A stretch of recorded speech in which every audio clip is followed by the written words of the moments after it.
Welcome to the Explorer Podcast. This is your host, Jonathan Hayes. Today I have a special treat for you. My dear friend, Lara Kittleson. She is an Iditarod musher. She's an artist. She's an author and just all-around adventurer. She epitomizes girl power, and she's just a joy to be around. You cannot be in a bad mood when you are around Lara Kittleson. She's got such a positive outlook on life, and it's really contagious.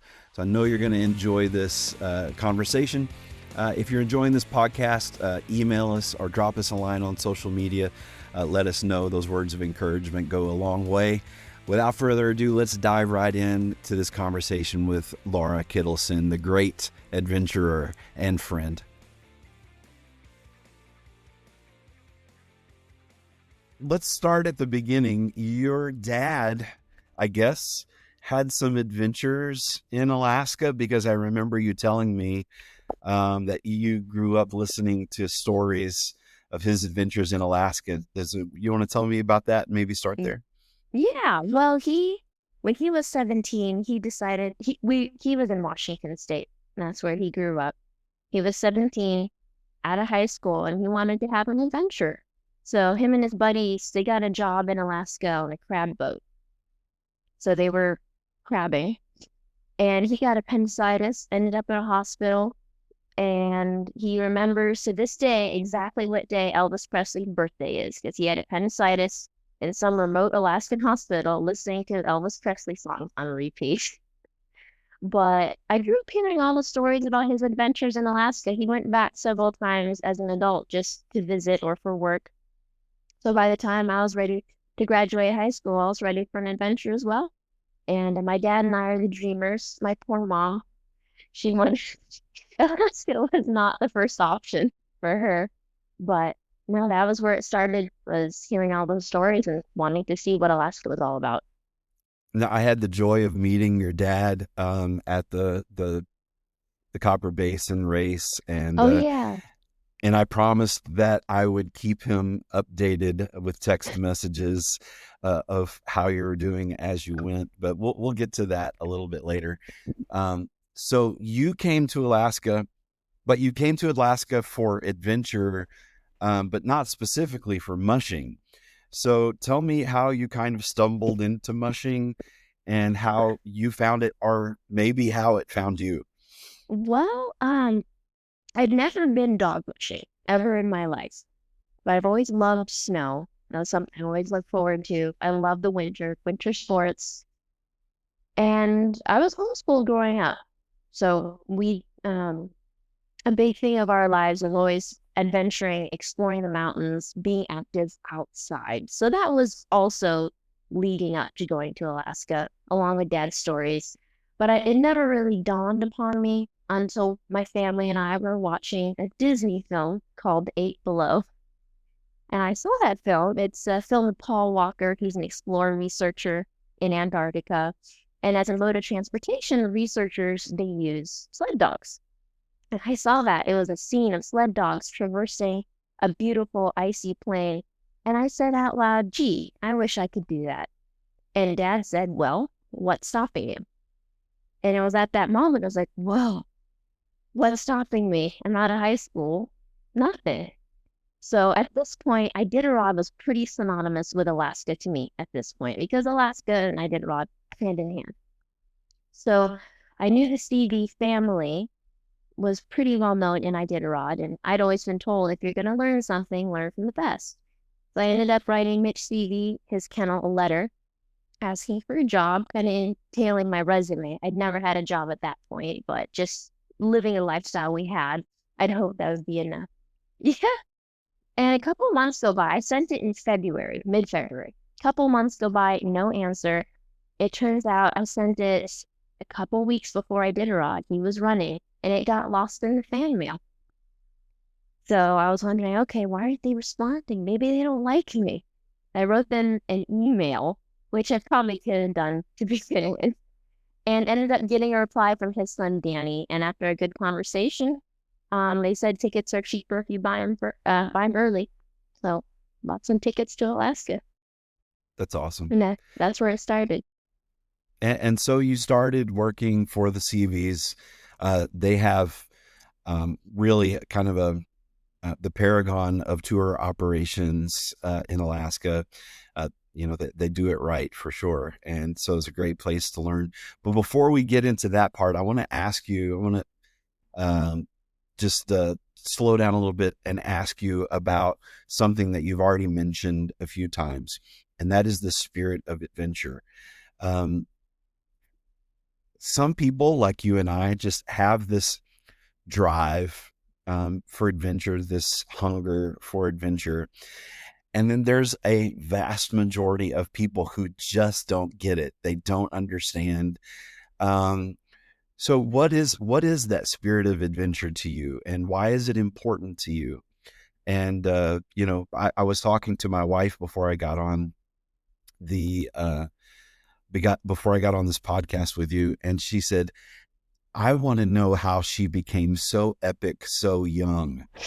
And so maybe you can just talk about what that drive is to you, what it means to you, and where it comes from. A lot of it comes from my upbringing. Like, again, I don't want to repeat it too much, but I was homeschooled, and having that relationship with my family and our lifestyle, having the freedom to just pursue an adventure whenever we pleased, and always being encouraged by my parents, like trying to make sure everything's the right decision. But if you truly believe in your heart and in God that it's a right decision, then to pursue that with true belief that you can do pretty much anything that you want to. And along the way of the journey of being a dog musher and Iditarod, it was not just myself along the way. I had a lot of people, a lot of good people around me that supported me. My family, my boyfriend, and of course the CDs. They were incredibly gracious in accepting me into their kennel to begin with. And along the entire journey, they were always there as mentors, as guides, and as just friends. But just in general, I have a great desire to be challenged, and I think being alone in the wilderness with a team of dogs is the epitome of being close to God, being close to nature, and just having a kindred spirit relationship with those dogs. And that makes whatever you see out there, the mountains, the sunset, the sunrise, the aurora borealis, it just makes it that more special. Yeah. Yeah. And I think that's really what it comes down to. I call it, I'm a lot older than you, so I've spent some time writing and reflecting on this. I call it the primal trinity, where you're with the creator in creation. So it's man communing with God through the things that God has made, being out there in that. I believe that, not to get too super spiritual here, but I believe that, for example, getting together with fellow believers and encouraging one another, going to church, that kind of thing, all of that's very important. But as far as your individual spiritual growth and development, nothing beats just that experience of communing with the creator through his creation. Absolutely. Absolutely. I think you said that very well. I can think of several scenarios in which I was either just in awe of the creation and the creator, or in just such a challenge, so cold and so miserable and so afraid, and I'm just immediately right there praying, like, help me. So either way, I felt closer there. Yeah. Isn't it amazing how in those moments you feel the cold, the intense cold, or you feel the extreme danger of maybe the, ground gale force blizzard that you're standing in with your dog team. But when you look back on it, you don't remember the cold, and you don't are you the same way? Like, I just remember, that it was epic and it was exciting and I felt very alive, but I don't ever remember feeling cold. You feel cold in the moment, but in retrospect, I never remember that. Does that make sense to you? It does. Actually, a couple years ago, I recall you mentioning to me, you said mushing is more fun in retrospect. I was like, wait, that's so true. Mushing is extremely fun in the moment, unless like you're going through a challenge, of course, but in retrospect, it's all almost fun. It's all fun. You forget the pain, you forget the cold, you forget the fear you had at the moment. In fact, that fear becomes more of a victory to you that you made it through Hmm. it. And Hmm. yes, I think that summarizes it quite well. Yeah, I mean, I have experienced some of the extremes that you have experienced, and so I get it. But so many people, first of all, they don't get it because they've not been where you've been and they've not done what you've done. But if they could, they would be saying, "Why? That's crazy. That's insane." Um, I've asked and myself what that would be your sometimes too. what is your answer to the question when you ask yourself that? It's a hard question to answer. It's almost it goes back to that spirit of adventure, I think, because as I almost want to answer that with a question. Like if I would say to someone, if you think that that is insane, so cold, so hard, just think of the what reward must be so great to compensate going through freezing at -40. Well, maybe it's going down the trail, and it'd be hard to explain unless someone's been on a dog sled, but just going down the trail, middle of the night, and it's maybe -20, so the snow's perfect, and you can see the frosties coming off your dogs, and you stop to set your hook, and you walk up there to say hello, and their big eyes are just looking at you in adoration. Like they've got the most beautiful Alaska around you, maybe the Aurora Borealis, but they're looking at you. They want some pets, their tails are wagging, and you bring out the little snacks, and they just go wild. It's moments like that, or just when you're out on the trail and the sun comes up after a full night of darkness and being cold, and you see that sunrise, and that sunrise is put there just for you. That and the other people involved, like the other mushers, or on a race, the volunteers, the veterinarians, the locals, and during tours, meeting the tourists that come from all parts of the world to be fascinated by a sport they don't know much of, but they want to know more. All of that combined makes me just adore that world.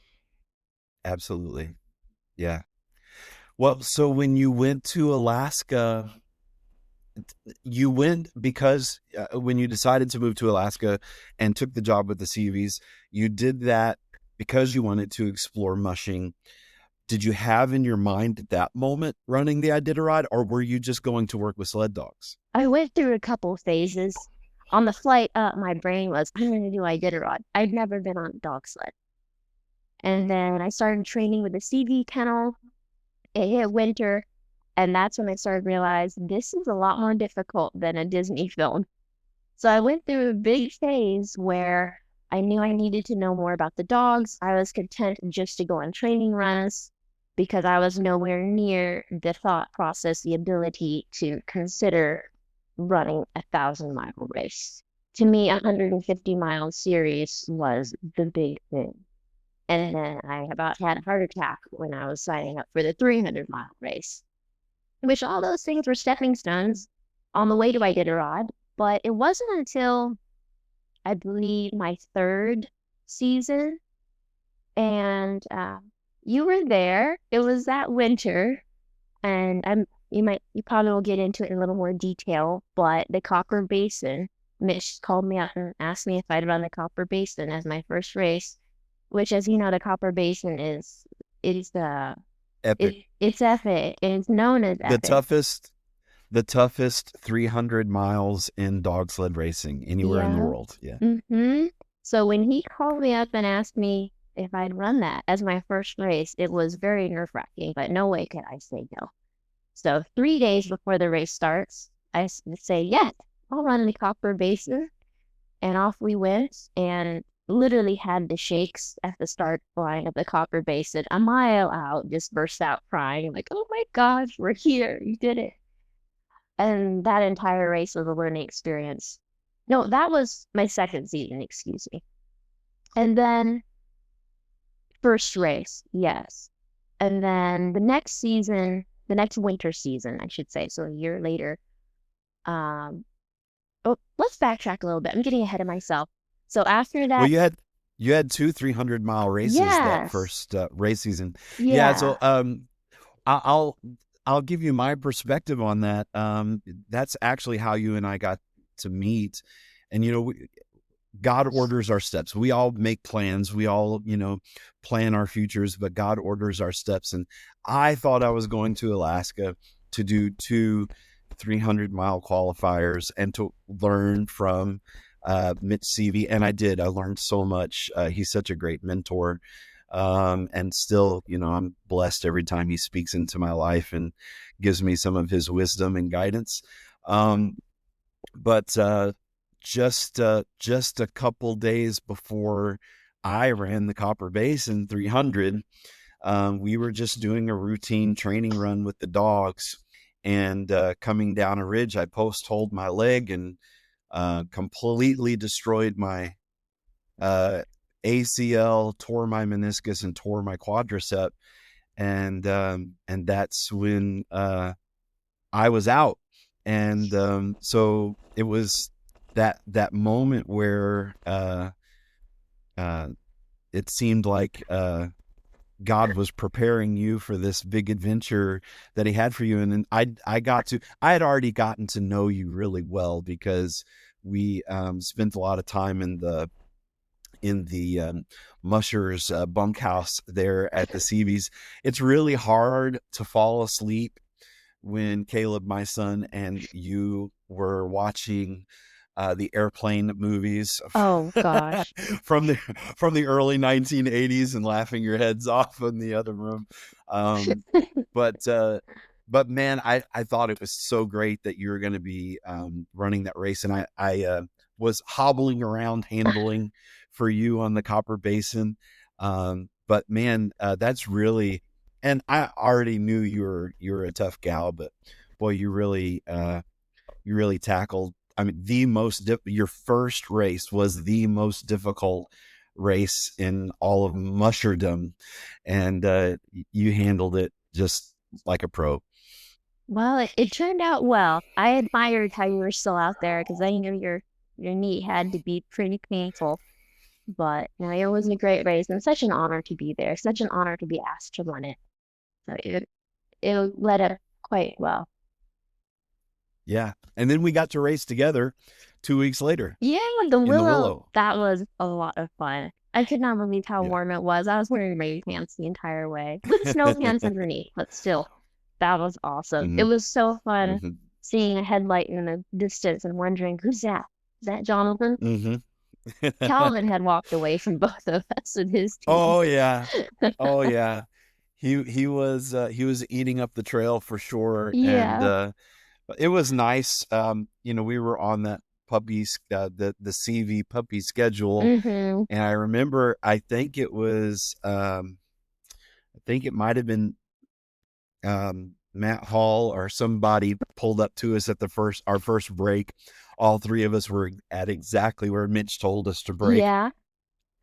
And he's mushing through us, and he goes, "Must be Mitch Seavey's teams." All three of them parked in the same spot. I remember that. I think we were supposed to camp about 30 miles out, and it was just at 30, and I kept looking around. I was like, I didn't see anybody. I should stop, but let me go 1 mile more. Came around a bend, and you guys were parked right there. So I'm like, just let me slide on in here. That was fun. Yeah, we have to. You were really great about sharing your better snacks with me, because I had really crappy snacks. So, well, that's a good trail partner there. You share each other's snacks. I believe you share your tea with me 100 miles later. I think so. So what was your reaction when Mitch, first of all, what was it like having Mitch as a mentor? Let's start there. 3-time Iditarod champion from this Iditarod dynasty family, 3 generations of Iditarod mushers. What was it like having him as your coach? It was pretty incredible. The first winter I was there as an absolute newbie to the sport, he took that winter off. So I was blessed with being able to have him a little bit more present than in other years in which he raced. And just the sheer knowledge that he had impressed me. Not just knowledge that he spoke, but watching him communicate with the dogs without words. One thing I've learned during my mushing career is that dogs need clear, they need to know exactly what you mean and not to be confused by your lack of knowledge and lack of ability to communicate. And that is one thing that Mitch is extremely good at, is being able to communicate to the dog very clearly, precisely, exactly what he wants. And that is something that the dog just thrives upon. He knows exactly what Mitch wants and how to do it. And because of that, they have such a great relationship. And just his thoughts on the races and when I was nervous and didn't know what to do. He's not a man of many words, as you know, but he would usually just say a one-liner or something. I'm like, oh, everything's okay. And just, I need to do this and continue on. So it was pretty amazing. Yeah, and I can tell you, spending lots of time with him in the checkpoints, waiting for you in the Copper Basin, that even then, which was, the season before your Iditarod, he admired you greatly, and your strength of character and resolve. And he was very, very impressed from that first race. Your your iron will, if I can borrow that phrase. Well, that is wonderful to hear. I didn't know that. Oh yeah, no, he was so impressed. Every checkpoint you came into, he would, and like you said, he is a man of very few words. I think during the time I was there with you and him, I think he gave me, and they were compliments to me because they were coming from him, and he's not one to dole out a lot of compliments, but he said just a couple things that just made me feel like I was, on cloud nine, because, he had said something favorable about, what I was doing. And so that meant a lot. So I can understand that. So how did you feel when he said, hey, do you want to run the Iditarod? Let's fast forward to that. Like, are you ready to do this? Do you want to do this? Like what went through your mind? Well, so leading up to that point, it was those two races I did that winter that you were there, the Copper Basin and the Willow, that really changed my perspective on racing. Up to that point, it'd mainly been running the training trails at home, doing long distance series or mid distance series, and that was incredible. But doing those races opened my mind to many other possibilities. And at that point, I started to consider Iditarod again. It was like that, learning to run new trails, meeting new people, just the race environment. And like you said, we were on the puppy schedule, so we weren't racing to win, just to train the puppies. But the race environment was incredible. So at that point, that was when the seed of Iditarod got planted, and it started to mull around in my brain a little bit. And then watching the start of Iditarod that year and watching the Musher come home, that's when it all started to grow more. But it was a couple months process, and it wasn't until July of that year, I'd been thinking about it some more. Iditarod put out a video on Instagram, and it was of a team winding its way through the tundra, a drone shot. And it was dusk, and it had that beautiful little pink alpine glow. And in that moment, I was just struck. It was like, I'm running Iditarod. And it wasn't even a question. It was like, I want to be there. I'm doing that. And of course, the first question is to ask Mitch. So I called Mitch up, or I think I texted him and said, hey, can we have a talk? So I went over to his house, and we had a nice sit down, and I told him, well, Mitch, I'd love to run the Iditarod if that's something that you'd consider with your dogs. And I don't know quite how to get there. And that's where he took over the conversation and brought up the idea of running the puppy team, the 2-year-olds. And that you had raised, yeah, not you exclusively, but you had worked with them and trained with them. Well, a special thing about these 2-year-olds that I ended up running in Iditarod were these 2-year-olds were the offspring of the puppies, the 1-year-olds I trained the first year I got there. So it was like having the little grandbabies to train, and that was pretty special. But that's when it started. I went there and talked to him, just saying, hey, this is what's on my mind. And I wasn't sure what he would say. But he was very amiable to the idea. He liked it. Said that let's put together a puppy team, have you train the 2-year-olds. And at that point, I wasn't qualified yet. To run the Iditarod, I need to have 3 qualifiers. And Mm-hmm. I'd only done 2. Two. I Mm-hmm. needed 1 more. And which that is an undertaking if you're signing up the same year you're getting qualified. But we determined to sign up for a couple of races and get qualified the same year. That's excellent. So I was going to ask you this later, but let's go ahead and do it now since you brought them up. Um, Tell me about some of the dogs on the team, Oh, the ones that stand out to you.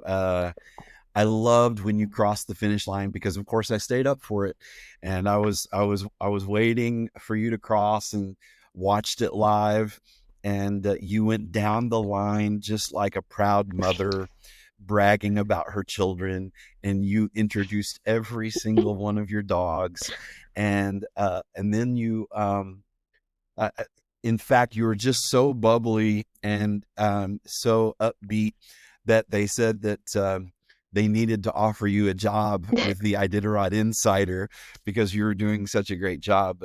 But tell me something about your dogs and the ones that you got to see them grow up. You got to train them, work with them, and then take them to the finish line. Tell me about some of them. oh, well, this could get to be really long. It's hard for me to stop when I get started. But I'll start with the older ones. We have Bedlam. He was not one I trained as a puppy. He was one of the adults when I got to the kennel already. Bedlam and Nero. And both of those dogs are about 6 years old right now, I believe. And those 2 dogs were incredible. Like, I heard that you're going to want a couple adult dogs on that trail for those moments that the puppies don't exactly know what to do. Bedlam and Nero saved the day a couple times, especially Bedlam when we were going across the open sea ice. Bedlam really stepped up, and he thought it was a piece of cake walking across 50 miles of ice with the wind blowing in his face. Meanwhile, the puppies had the big eyes, like, what are we doing? And then there's Astrid and Saga. They're sisters. Astrid is blue eyes and dark hair, while Saga is as orange as they come, but they're literally and with completely different personalities. Astrid is a feisty girl. Oh, she's feisty. You'll put a big male next to her and she'll make him cower. She is a sweet mama, but her spirit is one of the most incredible things. Like, as a lead dog, she's okay. I didn't really ever want to put her in lead because she would bark her partner off the trail and lead the team into the ditch. But her spirits, she always wanted to go. She always wanted to bark to go. Whenever she saw food, I had to make sure my fingers were close to it. She might take my fingers. And then her kids are very similar. I had Lulu, one of her daughters, beautiful blue eyes. And Lulu is, I love her. Whenever we were going across some ice, and of course, ice, I can't really control them as easily because my brakes would dig into the ice. Lulu knew it, and she would just start barking, and she'd get the team all riled up until I'm just hanging on like a roller coaster ride. Yep. And then there's Prada, also Astrid's daughter. Blue eyes again, black as night, the most stunning dog. Very small, but she's such a good girl. Like, she's that dog that's always there just working away, a good lead dog. And then there's Astrid's son, Rolex. You can see Astrid has a lot of kids in this team. And Rolex was her only boy out of that litter. And he is just a stunning dog. A great personality. A great lead dog. You can tell him to G or haw in the middle of nowhere, and boom, he's right there. And yeah, I'm at the second to last checkpoint. I was snacking him, and I didn't let go of the snack. Usually, I kind of hand it to him and then fling into his mouth. Well, I didn't fling it, and he got my thumb. But that's just amazing that they love food so much. Then there's Saga. There's Saga. She's just a sweetheart, an amazing leader. She was actually in lead that entire run coming into Nome. But I took her out of lead and put her in the set back, which I felt bad because that was unfair to her. She deserved to cross under that finish line, but she does not like strangers, and she would not have liked being surrounded by so many people up front, so I pulled her back. And then there's Molly. Molly was one of the adults that She's been with me for a couple years. And then Lena. Lena loves to scream. When she sees you, she'll just start screaming and stick her nose out. We call her Little Piggy because she has such big nostrils. But I could just keep going on. That's awesome. And I think this touches on, and please forgive me if this sounds a little bit too stereotypical, but but the Iditarod mushing, not just the Iditarod, mushing is a sport where uh, women compete on an equal footing with men. I remember talking to Dee Dee Genre before the Willow, before we ran the Willow together, and she was talking about how she came down the steep ravine that's in that race, and Mm-hmm. her sled just was destroyed by the trees she was slamming off of, and just by the time she got to the bottom of the hill, there was nothing left of her sled. And when she was telling that story, and you and her are about the same size physically, Mm-hmm. and I think about, there are things that a guy that's 6 foot tall and 200 and none of your business pounds, like me, there's things that we can do out there, but there's also a reason why that women, even though they might not have the physical strength that a man has, can compete on an equal playing field with men in this sport.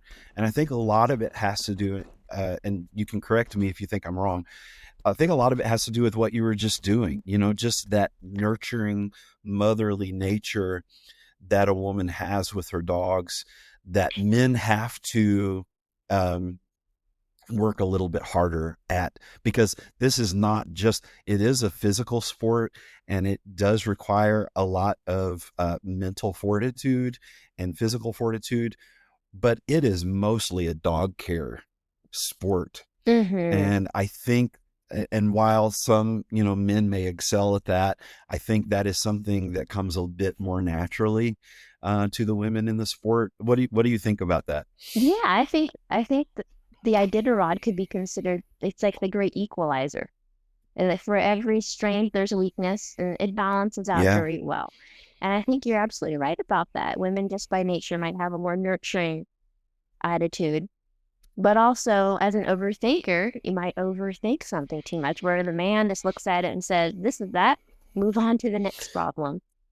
So I yeah, think that, like you said, it balances, as well as physically going up that steep hill. The dogs can pull a smaller woman easier than the bigger man, but going down that hill, that man has more control than the woman does. absolutely. Mm-hmm. Yeah, so I think in all areas, like you said, eventually it comes out to dog care and how well do you know those dogs, and much do those dogs trust you? Have you always made sure that that run that you just did is something that they can do? So the word can't is never in their mindset. They always trust you to know when to stop. That's some good Mitchism, some CVism right there. You recognize That that?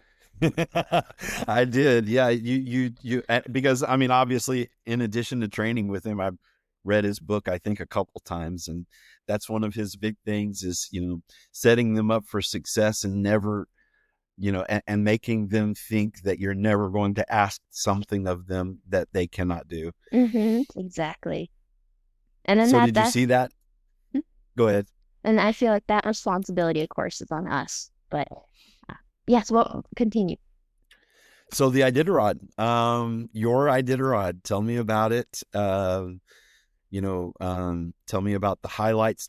First of all, let me ask this, and you can say whatever you want, but I'll give you some leading questions. What did you experience in the Iditarod that you were not prepared for? Oh, well, even before I got on the runners, like the whole meet and greet in Anchorage where the mushers meet all the people that come in for autographs. That was something I did not expect. I expected me to be in a dark little corner at a table. A dark little corner is exactly what I envisioned in my brain. And have some people trickle in, and some might come say hi to me. But no, it was a massive room with mushers all at little tables throughout the room. They opened the doors and it was like the floodgates opening. And it was an incredible moment of realizing how many people are touched by this race. Just the kids, the adults coming up. asking questions, loving to say hi and relate where are they from. I just love meeting all those people, which is odd because I consider myself an introvert. But in the dog mushing setting, I just love meeting people who want to know about dogs. And then there was the banquet after that, massive room, probably almost 1,000 people. It was pretty incredible where they drew the bib numbers. And you get to sit at a table with some folks that paid to come to the banquet and sit with a musher. And it was a wonderful table of mostly ladies and my boyfriend and I think one other gentleman. And it was just a wonderful evening of having conversation. And some of those ladies I'm still in contact with. And then the next day was the ceremonial start, which was just incredible parking in downtown Anchorage and having people start to line the streets.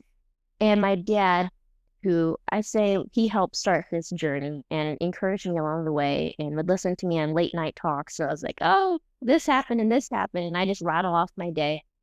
He was able to be the one on the tag sled behind my sled.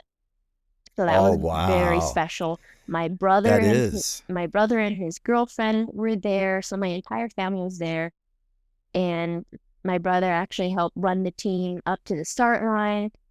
And my friend Sybil rode my sled up to the start line, and I ran with my dogs up to the start. And then we just took off down the trail. Had an amazing woman in the basket as my Iditarod, and it was a lot of fun. And I was not as nervous as I thought I'd be.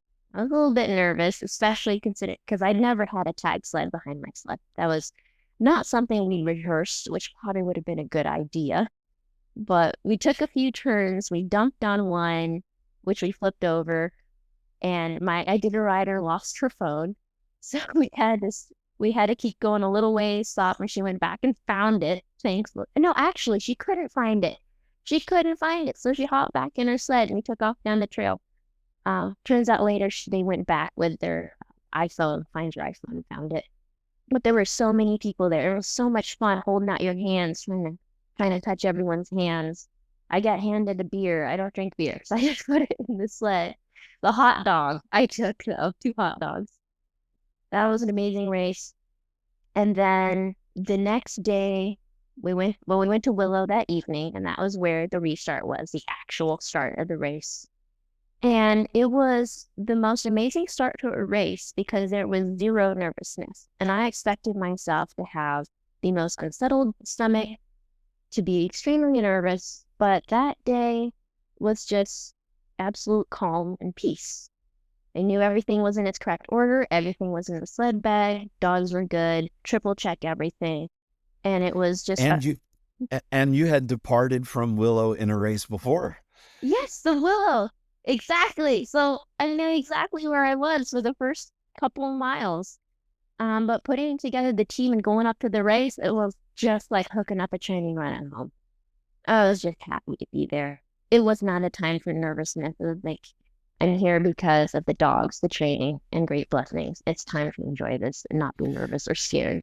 All right, all right, all right. I have to ask. So, look, you say this is not a time to be nervous and this and that, but and I know that you had like 3 years under your belt at this point. It's But not come much, on, though, considering the you mushroom. you are this tiny little petite thing, and you are fearless. Like, where does that come from? I'm not fearless all the time. I'm not. I experience great fear sometimes.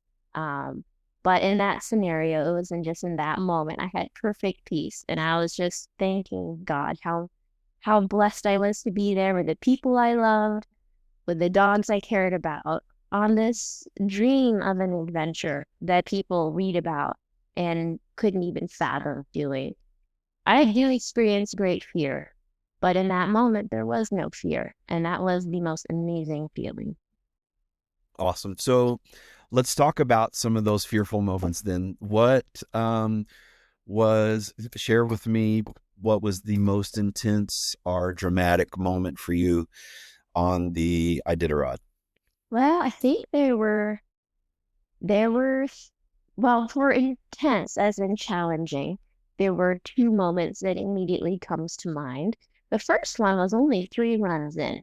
And at this point, 3/4 of my team were not hooked up to their toe lines because they were still so powerful, and I wouldn't be able to stop them if I hooked them all up. So they were just running alongside the line with the neckline.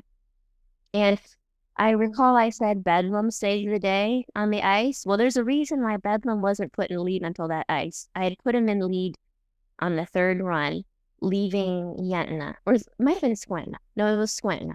The second checkpoint, my third run. And the trail obviously goes straight, but Bedlam looked off to the right at another trail, and he said, let's go there. I couldn't stop him, and there was a massive stump, like one of those stumps an excavator might have pulled out of the ground and left the root system hanging out. We got wrapped around that stump, and my brakes were not touching the snow. We're just a beautiful team wrapped completely around the stump, and I did not know what to do. It's like, I can't get off my sled. We're not going anywhere right now because my sled is literally getting trapped with the root system. But thankfully, we were just 100 yards from the checkpoint. Like, this literally was out of that checkpoint. And at that point in my mind, I was thinking, oh my gosh, this is happening. The third run out. What's the rest of the race going to be like? But the veterinarians, they ran over and they're like, how can we help?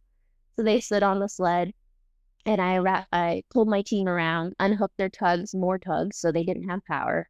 And then we kind of just in a big old tangle limped down the trail until I can stop and straighten them out. But that moment, like, the dogs are having a blast, but it was a shock. It was a shock, like, whoa, they are so powerful, and there's so much of the race left, and this is the third run. What else is going to happen? But after we got that all sorted out, it was a great run. Next was Finger Lake. Finger Lake was warm. It was beautiful coming into Finger Lake, seeing planes landing. I was like, whoa, this is the ultimate Alaska. We took off out of Finger Lake, and at that point, I'd heard that Dallas had shot a moose. And I knew it was on that run. And I was wondering, what in the world am I going to see out here? And the only time I did see the moose was on the trail. Dogs came around a corner, and they started doing that little light hop and ears up, like they know something's there. The poor moose was just lying on the side of the trail. We passed it. No big adventure. Mean old Dallas. He's so mean. Dallas. Protecting his dogs. Yeah, right. How dare he? Yes. So, now that situation turned out okay. But we continued down the trail, and then I believe the next stop was going to be Rainy Pass. And you would have thought that I would have figured out where the big 5 challenges were on the race, but I didn't know the happy steps were on between Finger Lake and Rainy Pass until I got to Rainy Pass, which it was a beautiful run, but it was in the dead of night, and I still have that little feeling like, I kind of wish I could have seen that in the daytime. But came into Rainy Pass, the dogs were just raving to eat, and some of the Iditarod insider folks came over to do a little interview. And that's when they asked, how were the happy steps? And I realized, oh, those are the happy steps, which are characterized by sharp 90-degree turns and downward plunges. And it was pretty cool to realize, okay, we're through the happy steps. Did not realize those were the happy steps. They were challenging, but not too big a deal, which, not to sound like it wasn't a big deal, but I think the trail was better for me after the other teams had kind of carved a better path through it.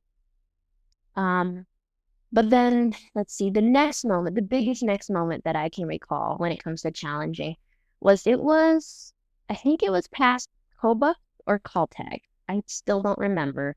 It was one of the coastal towns far into the race. I was going through quite a few sharp 90-degree turns through some trees, and it was very bumpy. It had a lot of moguls, those snowmobile bumps. They were quite big at that moment, and on 90-degree turns.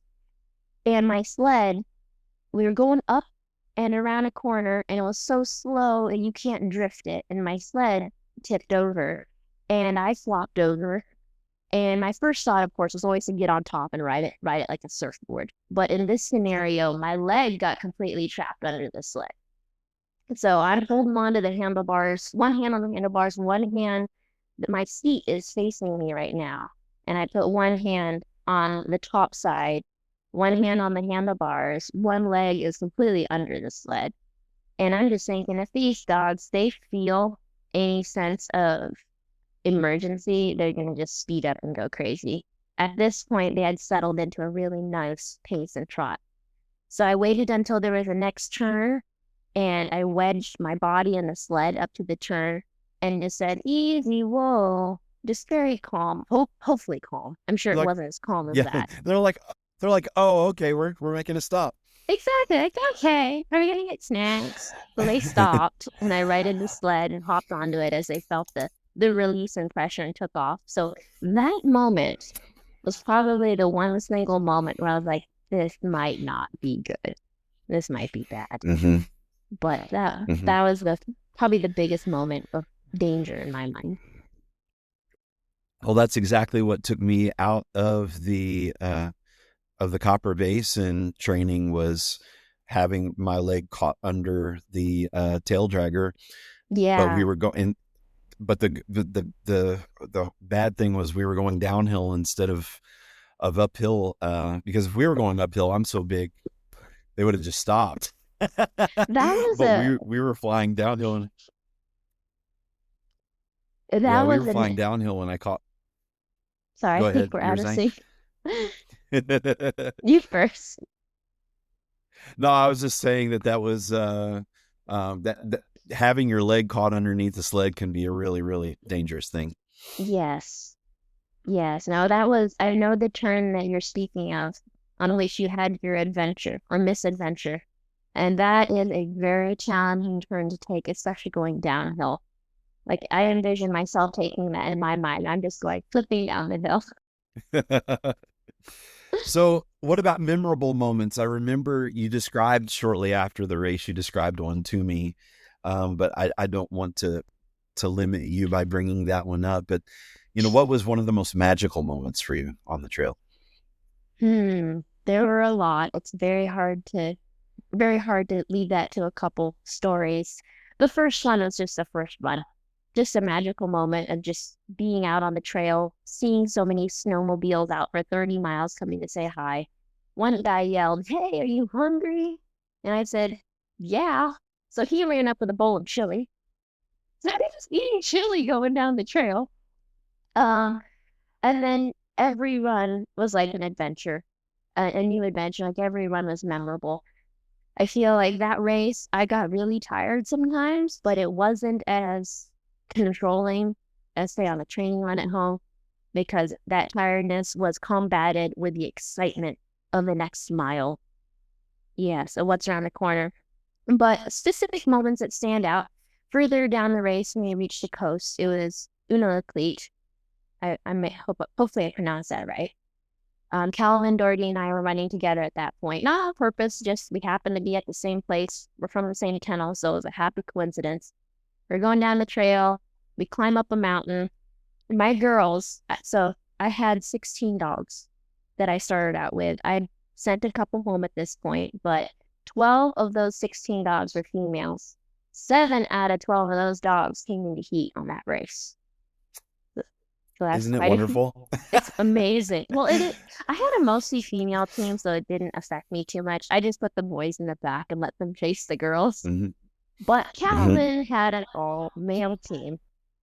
So we're going up this trail, up a steep mountain, and my girls are being a little bit slower than his boys. So I was like, "Hey, why don't you pass?" He's like, "Good." So he starts passing. His boys start flirting with my girls. The whole his team wants to turn around and say hello. So we just stop. I unhooked a couple of my dogs, so they're just rolling around in the snow, having fun, and we're just laughing, untangling our dogs. And some of his best leaders were just going girl crazy. My girls could care less about the boys. They just wanted to eat snow. And it was this scene, sunrise, the beautiful pink sky. We're on the top of this knob looking out on this mountains dropping away from us, untangling our dogs. And it was hilarious. We're just laughing. And if you're gonna have that happen, why not? It's best that it happens with a teammate, right? Exactly. And none of the dogs, of course, there was no danger for the dogs, but it was just funny. And then the next amazing moment was just after that. I told Calvin just to leave. I was gonna let my dogs stay tangled there on a tree a little bit, and then just once he's gone, then I can get my team on the trail again.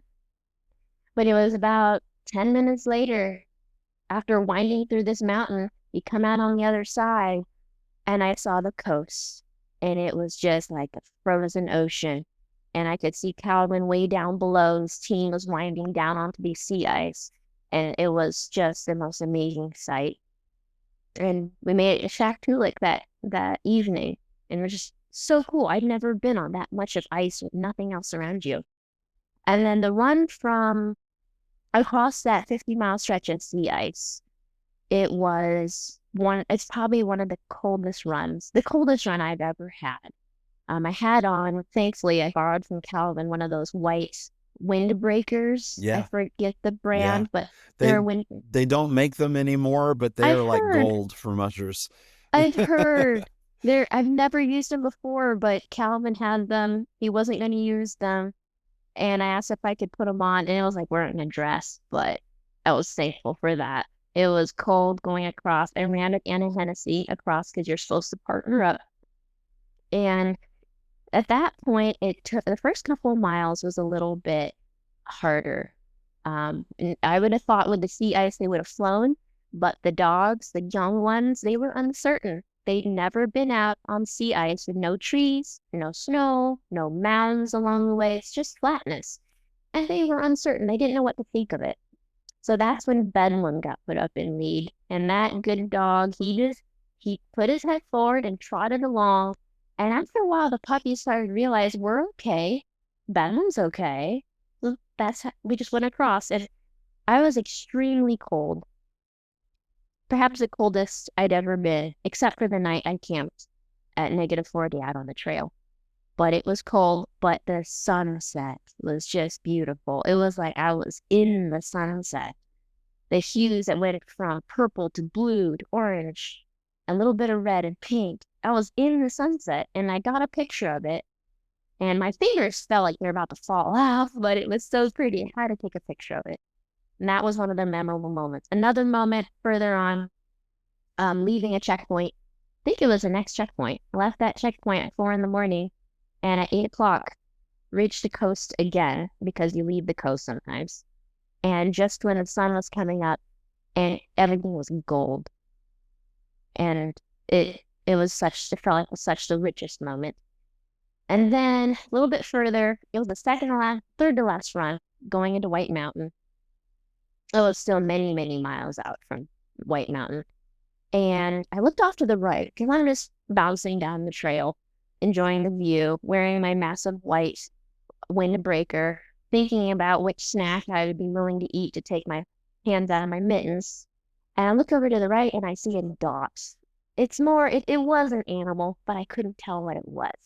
So I took out my phone and I zoomed in and I could tell, oh, that's a moose in a trough. I thought it was a wolf because it was my view of it was half cut.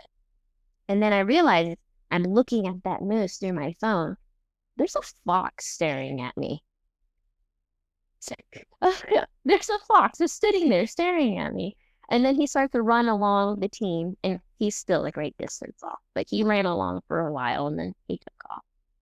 You were, I think, somewhere between Safety and Nome. Yes. So there is a little knob called Cape Nome. And that's a fairly impressive feat to get to the top of that. It's not in stature, but an accomplishment because that's the first sight you get of Nome at the top of that. So I was super excited to get to the top of Cape Nome.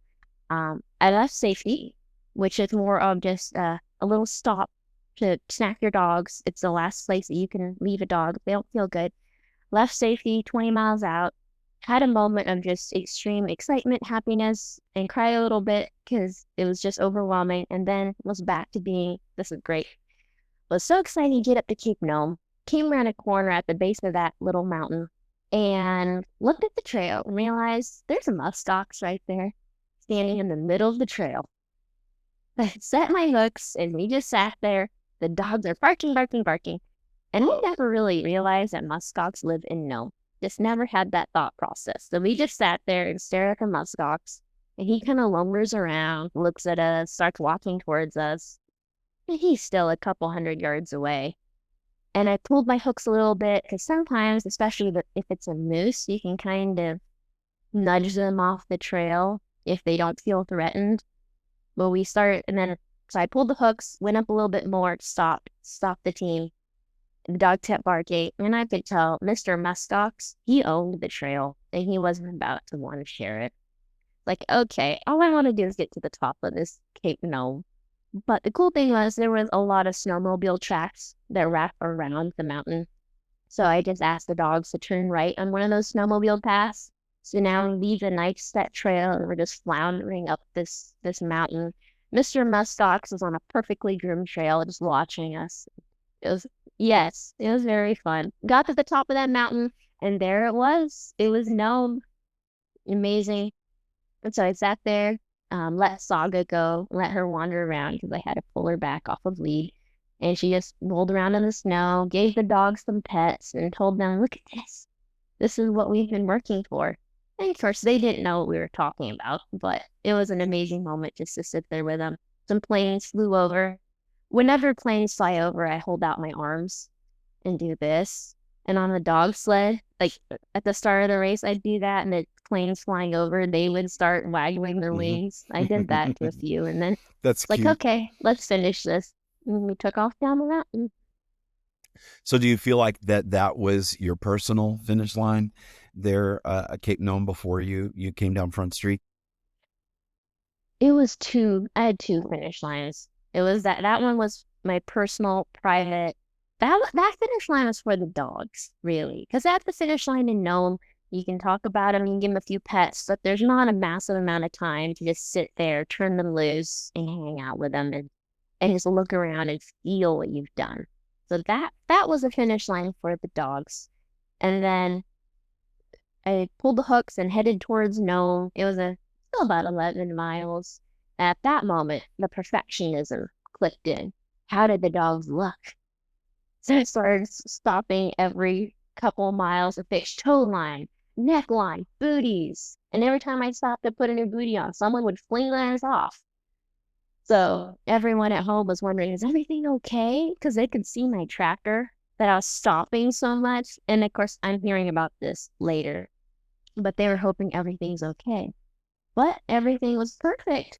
I'll pause you there and tell you I did the exact same thing coming into Nome Did you really? on the expedition. Like my dogs, it was cold.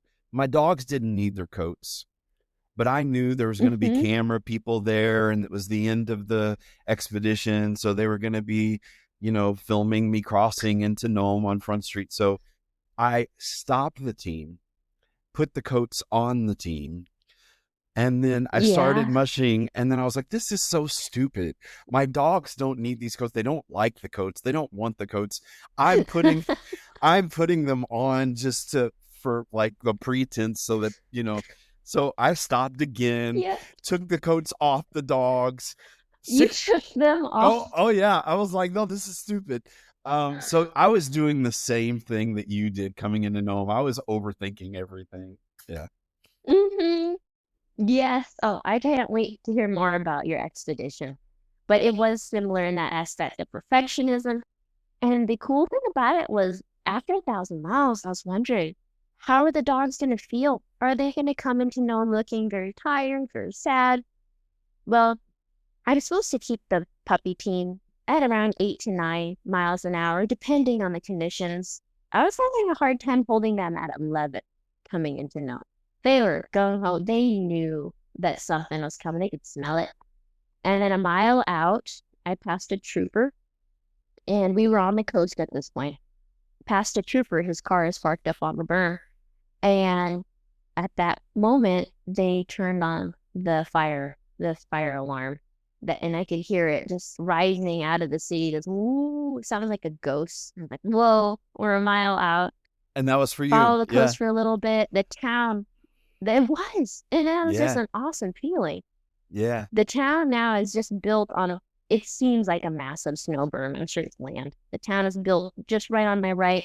I'm riding along the coast, and then there's a fluke up this massive snow berm. So I flooped up the snow over the dog team, and wham, my sled runners hit pavement. So now we're on pavement. I'm in a parking lot. I have zero clue where to go. There's cars right here. There's a road over there. I think I'm supposed to go over there.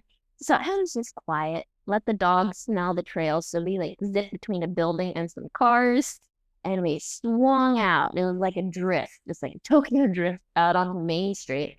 And there was a trooper with his lights flashing, people on the side ringing cowbells. And the only thing I could think of was, where's the finish line? Where's my boyfriend? I haven't seen him in 10 days. And we get closer to the finish line, still can't see it. The trooper's vehicle pulls to the side, and it was like a great reveal in a movie. There it was, the finish line, a little ramp, and the dogs trotted right up to it, stopped, put the hooks in. Everyone was there, the CVs, my boyfriend, the amazing announcer who was so much fun to talk to, and I think I stole her microphone a little bit You later. did. You stole the show. And You stole the show. the dog, and the dogs were just standing there, happy as clams. I think Lulu started picking her booties off, but they looked good. Like at that moment, I had such immense pride looking at the dogs, knowing everyone was looking at them, knowing they did well and they looked good. What did you learn about Lara? Not only on the Iditarod, but during this couple of years you spent mushing. What did you learn about yourself? Oh, there was a big change in Lara. She grew up a lot. I was Miss Homeschool, little Miss Homeschool girl, goes to the big world in the first year in a good way. But I got a lot of lessons on just life and learning not to quit. And even though you might be cold, you take care of the dogs first, you take care of them, they take care of you. So in general, I grew up a lot those first couple years. And then especially on the races, the qualifying races that I did the year I ran Iditarod. Those I learned a lot more to enjoy the moment, not to overstress. And by doing that, I can take better care of myself. Therefore, I can take better care of the dogs. The year that I ran the races that you were there, I stressed far too much, and I actually barely ate on both of those races. I think I ate part of an apple on the cardboard basin. So that, and just feeling a lot more confident in my ability to exist, because I realized that it's okay to be afraid of some things. It's okay for there to be challenges. It's okay for it to not be safe, but to be able to measure the safety, to measure the challenges, and to be able to be stronger and cope better instead of backing off and not wanting to do any of it because it's a challenge. So what would you say to, and this is your stereotypical interview question now, what would you say to young girls that are considering adventure and maybe feeling a little reticent to step out? Like what would be your counsel and advice to girls who were where you were before you left Washington? I would say follow your bliss. That's what my dad told me. If it's the right decision and the right choice, then I would say to just have confidence and faith and go do it. You can always come back and say, I did it and I didn't like it. Or you can be out there and experience a world that you don't even really know exists. The world's a beautiful place. And if it's your wish, God's will, and it's meant to be, then you don't know what might happen just from making that one little choice to hop on that plane and say, I'm going to try it out for a winter. You don't know where that's going to go. It's going to be a whole new life, new people, new experiences, and just memories that you never thought you'd ever experience. So a lot of, and I'm wrapping up here, but a lot of people who, anyone who knows you, let me say it that way, anyone who knows you knows that you're an extremely positive person. And I think, and I want you to speak to how your faith fuels that positivity. We both share a faith in God. I'm not always as positive as you are. And maybe life has got me a little bit more jaded, but it's one of the amazing things about you. So how do you keep such a positive attitude, and what role does your faith play in that? It plays a big role. Frankly, I just find being happy a lot less energy than being unhappy. It's easier to be positive or happy in a situation. It just helps things a lot. Not that I always am. But my faith, God plays a massive role in everything. I can just think of a couple of verses in the Bible where you have faith, it's going to work out. He's going to take care of you. He'll never give you something that you can't handle with him. You can always handle whatever he dishes out for you. And just in awe of being able to experience this life. So just all of that, I am extremely blessed. I have experienced so much love in my life through the people, experiences, and dogs that I feel like some folks can't really fathom. I just feel extremely blessed as far as I've been with the experiences, and just excited for what else might be in the future. Yeah. Yeah. It's what I tell my kids. We don't all have to be ministers or pastors or preachers or evangelists or whatever. You know, uh, we can follow these passions that I think God puts in our heart. We just need to, check ourselves every once in a while and say, am I honoring God, and am I bringing glory to God through the things that I'm doing? And if so, go for it. He's got your six. And Exactly. yeah, that's a great spirit to have. So Yeah. what's next? So I say what's next before you answer that. You just starred in the new uh, uh, action version of How to Train a Dragon. for those I for don't those who recall. getting the paycheck for starring in that. No, she's like your twin. She that in How to Train a Dragon, the actress that played that role this year. I've seen the trailers. I'm super excited. So no spoilers because I haven't watched No, it yet, but I'm super excited to watch well, it. I'll I tell don't you that recall filming it, but I'll take the paycheck.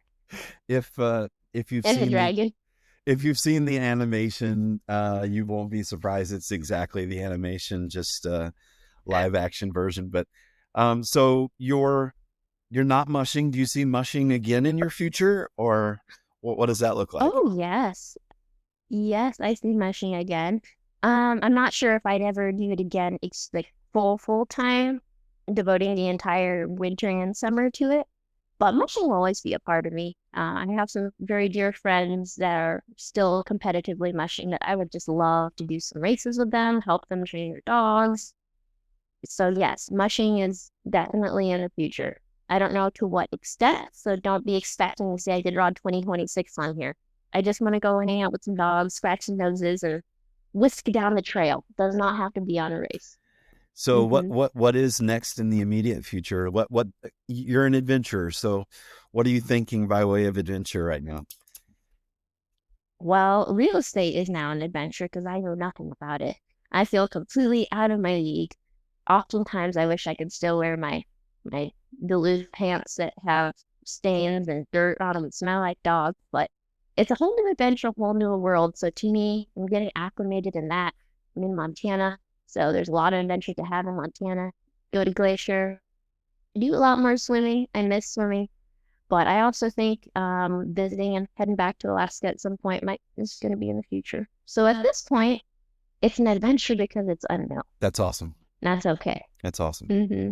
It's really been great catching up with you, and we have to connect again soon. And if you're out in Maine during winter, you can hitch up my team and take them for a race anytime. And I would yeah, love that. that's an open invitation. We've got some races around here, and the good Lord willing, and the creek don't rise, maybe I'll be up in Alaska too, and maybe we'll I hope run into so. each other. Bring your family. Yeah, it'd be great to see you again. And Yeah, well, my wife is as big a fan of you as I am, and I think you're a great role model for our daughters. And just keep doing what you're doing. oh, well, thank you. That means an incredible much because your wife is an inspiration to me. And I met your elder daughter, and I'd love Hmm. to meet your younger one someday. But it's been great catching up with you, and I've not yet heard the full, unedited version of your expedition, so I look forward to hearing about that. All right. We'll get around to that sometime soon. I'm 20 chapters, and I actually just left White Mountain in writing the book. I'm 20 chapters into writing the book about it, Really? and so I just left White Mountain, and and the filmmaker. Talk about Providence, talk about the hand of Providence. The Canadian filmmaker that followed along on the expedition to make the documentary, um, he has a big van that he keeps all of his camera equipment and everything in. He was robbed, and they took all of his cameras, his drones, they stole it all. Mm. And so that's been a really hard setback for him. But the good news is the one thing they did not take from his van was the hard drives of the expedition. And so he's going to be Oh my working gosh. on that film. So yeah, it's So pretty they crazy. stay, they have the footage still. But he has all the footage. Yeah. And he's still working on that. Your It, heart must have dropped when you first heard that. yes. Yeah. So I didn't want to ask him about the footage because he's a friend, and I wanted, I didn't want to be thinking about me. So I was just like, I'm so sorry. Mm-hmm. What can I do to help? And I embarrassed him a little bit because we started a GoFundMe for him to help, get some of the funds back to, cover, his losses. And, but, we're just talking about all of that. And then about a day later, he informed me that the hard drive with the expedition footage was the one thing that was left in the van. So that should be coming out. Oh So, my goodness. yeah. That's awesome. Well, I'm looking forward to seeing that. Yeah, that way you won't have to just sit and listen to me ramble for an hour. You can just watch it. I'll do both. There you go. Well, I'm excited. Do you know when he might have that ready or have Well, it out? originally he'd planned to have it by the end of the year, and I'm also, because it's the 100-year anniversary, so I'm also scrambling really hard to try and get my my book done by the end of the year. I've got some speaking engagements coming up, and I'd this fall, and I'd love to have it done by then. Yeah, Mm-hmm. and I'll be doing an audio book of it too, so that the mushers who don't read books like me and just listen to their books when they're mushing dogs will have something to listen to this winter, something new. But speaking of which, sorry to circle back, but how's the book? How's your book coming Oh, along? the book. Thank you. I'm editing it again. I like the plot line, but there's a lot of, as a writer, you would understand that there's a lot of subplots that aren't either there or not lining up correctly because I wrote that without really a mind of where I was going. So just doing another full edit with it actually an outline and subplots running through. So it's still a ways out then. But hopefully in a couple years you'll see it. It's an art form, and but there's a craft to it as well. And I've not done a novel. I have had a historical novel brewing for 30 years in here, and in Really. sketches, written out. But I've never felt like I was mature enough, ready as a writer, because of the things that you just said. Didn't feel like I was ready Mm, to write it. I finally feel like I'm mature enough as a writer after having written all of these other things, to actually dive into that at some point soon. So I'm mm-hmm. eager to follow you on your journey as you write this, and can't wait to see your book come out. Thank you. Now I realized as the years have gone by, my writing style changes a lot. So at some point, one just needs to do it in one fell swoop so that the writing style doesn't change throughout the book because we all change no matter what age you are, your perspective, your voice in your head, what you want to perceive on paper. So that'd be nice to get done soon. Well, it was great talking to you. God bless you, and I pray that your business ventures prosper, and that you become, a rich real estate tycoon. There we go. That's what we're gonna plan. So we can have all the dogs that we want. We can just have all the dogs.